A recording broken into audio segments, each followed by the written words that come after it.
Market లో invest చేసి మీ డబ్బులు డబుల్ చేసుకోవాలనుకుంటున్నారా? సుందరరామిరెడ్డి గారి లైవ్ సెమినార్ కి అటెండ్ అవ్వండి.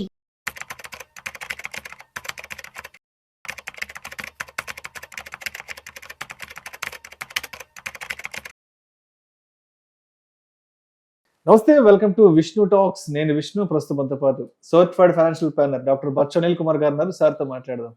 సార్ నమస్తే. సార్ అనిల్ గారు నమస్తే. విష్ణు గారు వెల్కమ్ టు విష్ణు టాక్స్.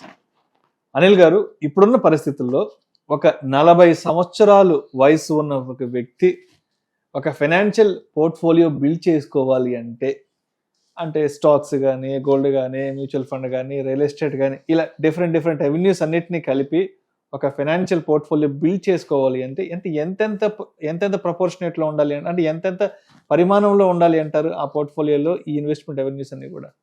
తప్పకుండా. సో ఇది చెప్పే ముందు ఏంటంటే ఒక కాంటెక్స్ట్ ఏంటంటే జనరల్గా మనం సెట్ చేద్దాము.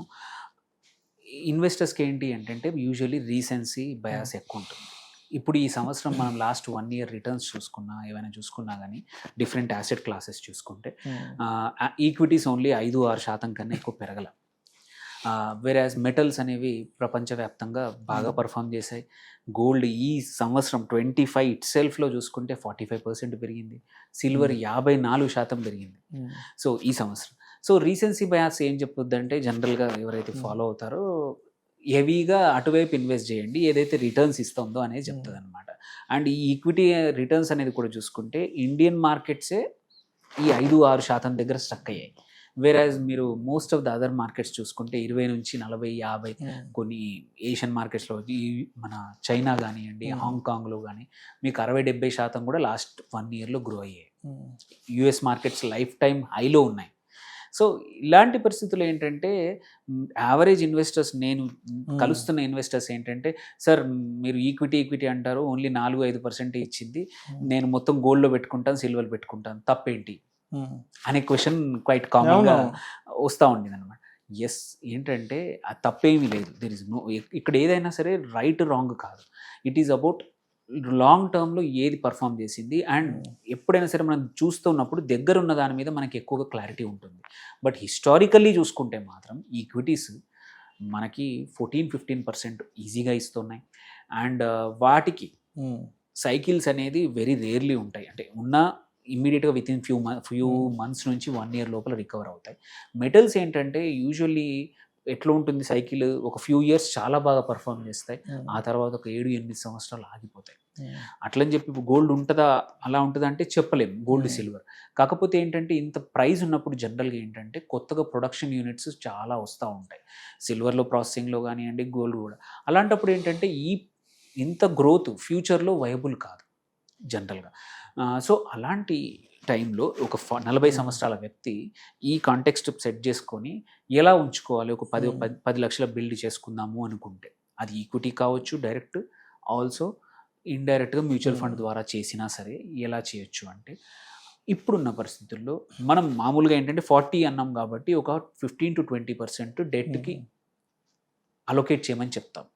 డెట్ ఎందుకంటే మనం ఎప్పుడైనా సరే ఫిక్స్డ్ ఇన్కమ్ ఉంటే ఏంటంటే ఇమ్మీడియట్ నీడ్స్, ఒక 1-2 ఇయర్స్ కోసం ఎప్పుడైనా డబ్బులు అవసరం వచ్చినప్పుడు, మార్కెట్స్ కానీ ఈ అదర్ యాసెట్స్ కానీ పర్ఫామ్ చేయనప్పుడు కావాలంటే ఈ ఫిక్స్డ్ ఇన్కమ్ నుంచి తీసుకోవడానికి కానీ ఓవరాల్ పోర్ట్ఫోలియో స్టెబిలిటీగా ఉండడానికి కోసం ఇది వాడుతూ ఉంటాం. సో ఇప్పుడు కూడా కొద్దిమంది ఏంటంటే 30-40% పెట్టచ్చు కదా, కాదు, ఇప్పుడున్న interest rates some of the highest. But going forward interest rates తగ్గే అవకాశాలు ఇప్పుడు ఎక్కువగా కనబడుతున్నాయి ఆర్బీఐ చెప్పిన ప్రకారం. సో అలాంటప్పుడు ఏంటంటే ఒక 15-20% మాత్రమే ఫిక్స్డ్ ఇన్కమ్లో పెట్టుకోవాలి. నెక్స్ట్ ఆబ్వియస్ క్వశ్చన్ ఏంటంటే గోల్డ్, సిల్వర్ ఓపిక ఉండదు, ఎందుకంటే రీసెంట్గా చాలా బాగా పర్ఫార్మ్ చేసింది అందరికీ. ఈ సంవత్సరంలోనే 45% ఇచ్చింది ఆల్మోస్ట్ లాస్ట్ 8-9 మంత్స్కి. అండ్ అంతకుముందు ఇయర్ కూడా ఒక 40% పెరిగింది. 2022 నుంచి అసలు ఏం తగ్గట్లేదు గోల్డ్ అయితే. అందుకోసం ఏంటంటే అది అంటే ఆ ఫోమో అంటాం కదా, ఫియర్ ఆఫ్ మిస్సింగ్ అవుట్ అనేది అవ్వకుండా ఒక మామూలుగా అంటే ఒక 10%-15% అని చెప్తాము ఒక పోర్ట్ఫోలియోలో గోల్డ్ ఉండాలి, సిల్వర్ ఉండాలి. బట్ మెటల్స్ ద వే ఇప్పుడు పనిచేస్తున్నట్టు 20-25% పెంచుకోండి. సో 15-20% ఫిక్స్డ్ ఇన్కమ్, 20-25% మాత్రం సిల్వర్ కానీ గోల్డ్ కానీ పెట్టుకోవాలి. అందులో కూడా గోల్డ్ ప్రిడామినెంట్గా పెట్టుకొని సిల్వర్ కొంచెం తక్కువ పెట్టుకుంటే మంచిది. దో సిల్వర్కి ఏంటంటే సోర్సెస్ ఎక్కువ ఉన్నాయి అండ్ ఒకసారి సిల్వర్ ఇప్పటివరకు హిస్టారికలీ చూసుకుంటే ఒక డౌన్ సైడ్కి వెళ్తే 7-8 సంవత్సరాల వరకు ఒకటే రేంజ్లో ఆగిపోయింది. సో అట్లాంటి ఇష్యూ ఉన్నప్పుడు ఎక్కువగా సిల్వర్ మీద ఫోకస్ పెట్టకుండా మనం పెడుతున్న అమౌంట్లో 20-25% సిల్వర్లో పెడితే కొంచెం సిల్వర్ పెట్టుకోండి, ఎక్కువగా గోల్డ్ పెట్టుకోండి. దెన్ మిగిలిన 45 నుంచి 55% ఏదైతుందో అది ఈక్విటీ పెట్టుకోవాలి. అక్కడ కూడా ఏంటంటే ఈ ఎస్పెషలీ ఎవరైతే కొంచెం డైనమిక్గా, బికాజ్ ఇప్పుడు ఈ కాలంలో ఏంటంటే యాక్సెస్ ఒక క్లిక్ ఆఫ్ ద బటన్ యాప్స్లో యాక్సెస్ ఉంది కాబట్టి ఇక్కడ కూడా మోర్ కన్జంప్షన్ రిలేటెడ్, ఎస్పెషల్లీ మన జిఎస్టీ అనే కాదు, జనరల్గా మన ఇండియా అనేది కన్జంప్షన్ డ్రివెన్ ఎకానమీ కాబట్టి సో కన్జంప్షన్ రిలేటెడ్ కానీ ఆటో ఫోకస్డ్ ఉన్న స్టాక్స్ కానీ ఇట్లాంటి వాటిల్లో ఆ టెక్నాలజీ ఫోకస్ ఉన్న స్టాక్స్లో ఫ్యూచర్లో బాగా పర్ఫామ్ చేసే అవకాశాలని, పవర్ సెక్టర్ కానీ, సో ఇట్లాంటి వాటికి ఒక 50% ఆఫ్ ఈ 50% నుంచి అందులో పెట్టుకుంటే ఏంటంటే మీ పోర్ట్ఫోలియో అనేది గ్రోత్ వైపు ఉంటుంది. మిగిలిన దాన్ని కూడా లార్జ్ క్యాప్ ఒక 15% అంతే, 15-20% పెట్టుకొని mid and small cap, especially next decade అనేది లార్జ్ క్యాప్స్ కన్నా కూడా ఇండియన్ ఎకానమీ అండ్ ఈక్విటీ కూడా driven by mid and small caps. So అక్కడే మీరు చూస్తే అందుకే చాలా కంపెనీస్ ఎస్ఎంఈలోకి వస్తున్నాయి, అక్కడ నుంచి స్లోగా మైక్రో క్యాప్స్ అవుతాయి, మైక్రో నుంచి మిడ్ అవుతాయి, స్మాల్ అవుతాయి, మిడ్ క్యాప్ అవుతాయి.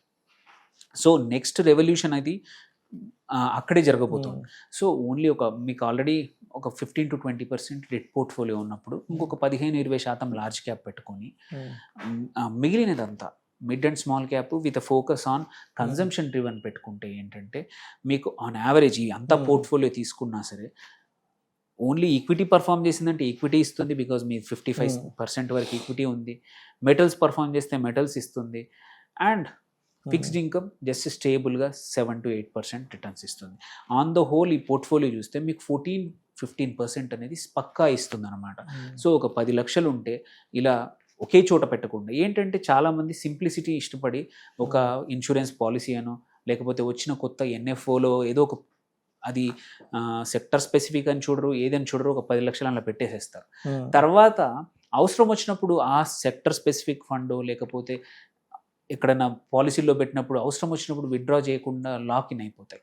అలా కాకుండా ఇట్లా కొంచెం డైవర్సిఫై చేసుకుంటే ఏంటంటే అవసరం వచ్చినప్పుడు కొంచెం అమౌంట్ అన్నా పక్కా నీకు అవసరం దొరుకుద్ది. ఈ బంగారం కానీ ఈ సిల్వర్ కానీ కూడా ఫిజికల్గా కన్నా కూడా ఈటీఎఫ్ల ద్వారా కానీ గోల్డ్ మ్యూచువల్ ఫండ్ కానీ సిల్వర్ మ్యూచువల్ ఫండ్ ద్వారా పెట్టుకుంటే ఏంటంటే విత్డ్రాల్ వెరీ ఈజీ, లిక్విడిటీ చాలా ఈజీగా ఉంటుంది, గ్రోత్ని క్యాప్చర్ చేసుకోవచ్చు, లేదు వాడుకోవడం లేకపోతే అది అలాగే గ్రో కూడా అవుతూ ఉంటుంది. అండ్ అన్నిటికన్నా ఇంపార్టెంట్, రేపు ఏదైనా అవసరానికి తగ్గట్టు పోర్ట్ఫోలియో మార్చాలనుకుంటే ఈ యాసెట్స్లో మ్యూచువల్ ఫండ్స్లో ఉన్నాయనుకోండి, రీబ్యాలెన్సింగ్ చేయడం ఈజీ.